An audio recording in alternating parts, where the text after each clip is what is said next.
What we're looking at today is Zeiierman's dynamic RSI regression bands. It's a hybrid tool that merges momentum with statistical regression in a way that adapts to the market's shifting pace. At its core, this indicator uses the relative strength index not just as a signal generator, but as a trigger to reset the entire regression framework. When the RSI crosses into overbought or oversold territory, the indicator initiates a full recalculation. This creates a new regression channel from that point forward, ensuring each segment of the bands reflects the most relevant market conditions rather than outdated price history. What makes this unique is that the regression doesn't operate on a static window. Instead, it adapts its length based on the number of bars since the last RSI reset, capped by a maximum lookback and anchored by a user-defined minimum. This gives it the flexibility to adjust to both slow and fast market environments without sacrificing structural integrity.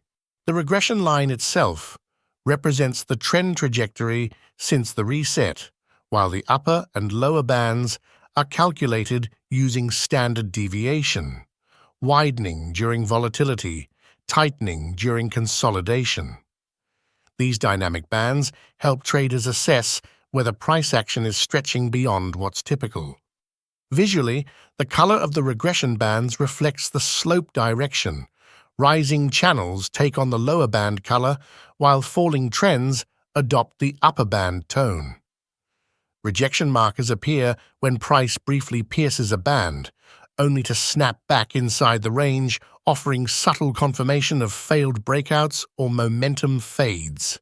The inclusion of triangle markers at each RSI reset also gives context to when the structure was last recalibrated. This is critical for interpretation, as each channel reflects a different phase in market sentiment, defined by an actual momentum shift, not just noise.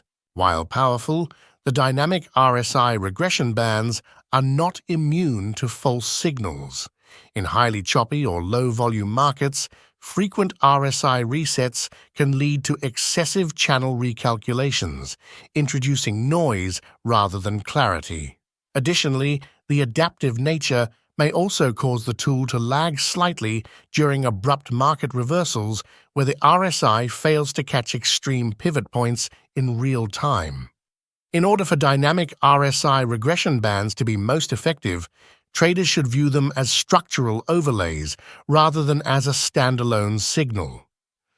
Pairing it with momentum indicators like MACD or trend-confirming tools such as an EMA can help validate potential entries or exits. In essence, Zeijerman's dynamic RSI regression bands turn a reactive oscillator into a structural framework, recalibrated by strength, framed by volatility, and designed to move with the market rather than lag behind it.